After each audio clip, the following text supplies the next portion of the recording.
Everyone, happy Friday. Thanks so much for following along in my video series. I'm really having a blast and I'm getting way better at videos, so I really appreciate you being here. So today I want to talk a little bit about self-sabotage. I think this is something that we all do, whether it's consciously or unconsciously. So I want to talk a little bit about that and what you can do to try to prevent self-sabotage. So first, self-sabotage is when you set a goal for yourself. Say for example, I want to work on my business and I want to grow my business to be bigger. But when I set that goal out loud or I write it down, I have all the intentions in the world of following through with that goal. But truly deep down inside myself, in my belief system, I may not believe it's possible. I may not really think that I deserve the success of my business. I may not really think that people will take me seriously, right? And so then I find all these different things that are going to be kind of blocking me from getting to my goal.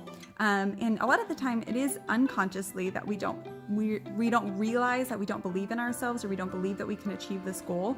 So that's where the self-sabotage comes in. So you just do things to sabotage your progress. So again, if I'm trying to grow my business and I say today I'm going to talk to 12 customers, but really I'm like, well, they probably don't want to talk to me, or any other of those self-doubts that you have that come in, then you justify why you shouldn't do it. And really deep down, it's because you don't believe that you deserve it. So think about that. What are your belief systems? Do you believe in yourself? Do you think that you can make it, in your business or in whatever goal that you may have? Do you truly think that you can do it?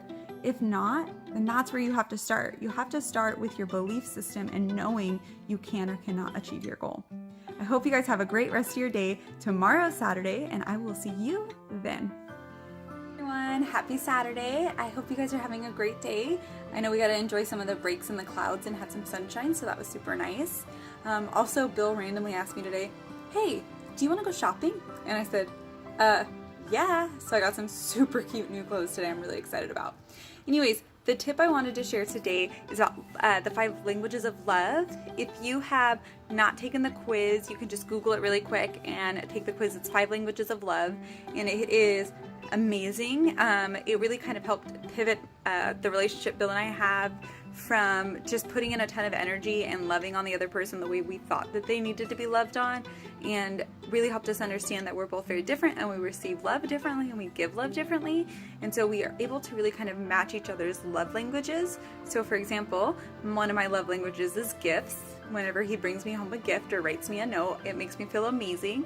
And one of his is acts of service. So whenever I clean up or I do the dishes or the laundry and he doesn't have to do it, then that makes him really happy. So if you haven't done that already, I would definitely encourage you to go over, find out what your love languages are. And then if you have kids and you've already done the love languages, there's actually love languages for kids, and that one I super recommend. That's helped me a lot with my 10-year-old, just kind of understanding the way he needs to be loved and making sure that I'm loving him in the right ways so he feels like he's filled up at the end of the day.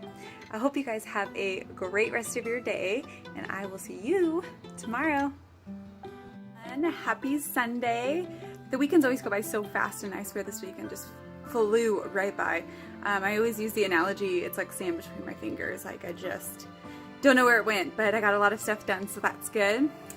So I wanted to hop on here today and talk to you a little bit about the idea of using mantras. Using a mantra, and not in like the way of like something that you say out loud while you are, meditating or anything, but the idea of a mantra of saying something to yourself over and over and over again, kind of when you're looking at making a change in your life. This has been something that's been really, really helpful in my life, and anytime that I am trying to implement a new change, I always think of a mantra that kind of goes with it. So for example, when I was learning how to change my perspective, something that I would do is say, life doesn't happen to you, it happens for you. What are you learning and how can you grow from this? Anytime any kind of obstacle would come up, whether it would be a good thing or a bad thing or just anything, my current mantra right now is practice what you preach. So if there's a time where I'm not following through, where I'm not doing something that I know I should be doing, I just remind myself, practice what you preach, practice what you preach, practice what you preach. And I say it over and over again in my head to just kind of solidify and remind myself that this is the thing I want to be working on, and this is how I'm going to make a change. So I would be really interested to know what your current mantra is, or if you've ever used a mantra. I hope you guys have a super great rest of your Sunday, and I will see you tomorrow. Morning and happy Monday. I'm sitting in traffic. There were 2 major accidents this morning, so hopefully everybody is okay, but it will take me 2.5 hours to get to my office. So quite the way to start a Monday, but I figured since I have some free time and we're barely moving right now, I would hop on here and share my tip for today. So my tip for today is in regards to fear. Fear is inevitable and it will come at every junction in your life, no matter what you do, whether you are trying to grow forward or you are, looking at taking risks. Fear is just kind of a welcomed companion throughout the journey. But something I want to tell you about fear and how to help manage it is that fear is fueled by time. So the longer that you wait to do something, the more and more scared you're going to be to make that jump, to do that, take that risk and move forward. So be aware of that when the fear starts and you can feel it and it's coming, just remember that it is fueled by time and it is just going to get bigger and hairier and harder to deal with. So take action. That's the only way to cure the fear and to move past it and move on with your life. I hope you guys have a fantastic Monday and I will talk to you tomorrow. Happy Tuesday. If you could even believe it, I only have a few days left of my 30 Days to Improve challenge, and I think I've gotten a lot better at speaking on camera, but I'll let you be the judge of that. If you are following along and you are enjoying these, please let me know, because I need to figure out what my next step is going to be to make sure that I continue to stay visible, whether I continue to do daily tips or, maybe it's weekly. I'd love to hear from you and know what it is exactly you would like and what you want to continue to see. But I do want to share my tip of the day today. It has to do with receiving compliments and positive energy. Do you receive compliments well, or do you always push them away and deflect them? So for example, if somebody tells you, hey, I love your outfit, and you say something along the lines of like, oh gosh, this outfit, I couldn't find anything else. This is really the only thing I had clean. So are you deflecting that positive energy that somebody's trying to give to you? Or are you receiving that like, oh, thank you. I wasn't too sure about this outfit today, but I really appreciate the compliment.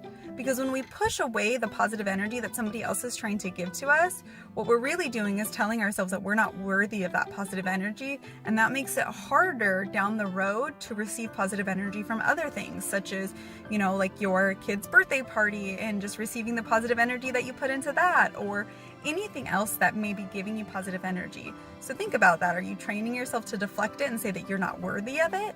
Or are you accepting it and moving forward with it and really feeling it and enjoying it?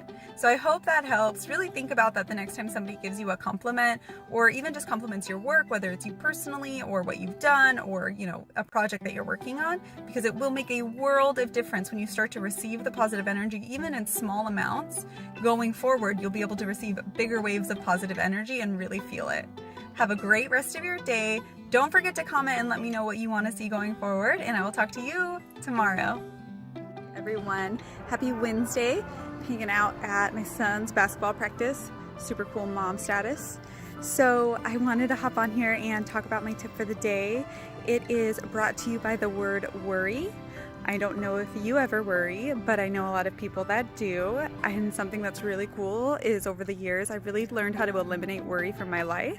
And I wanted to bring that up because worry has been really popping up a lot lately in different conversations that I'm having with people and different audiobooks that I've been reading. So I just wanted to share some tips with you, because I've always found worry to be kind of a useless emotion. It is a lot of energy that I don't get a lot of anything back from. And so I really have worked so hard over the years to really learn how to stop worrying altogether.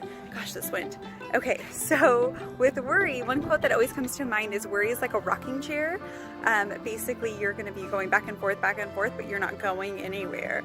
When I think about worry, I think about a lot of wasted energy, kind of like I mentioned. And so what you can do when you're thinking about, or you're worrying about something, is ask yourself this: can you do anything to control that specific situation?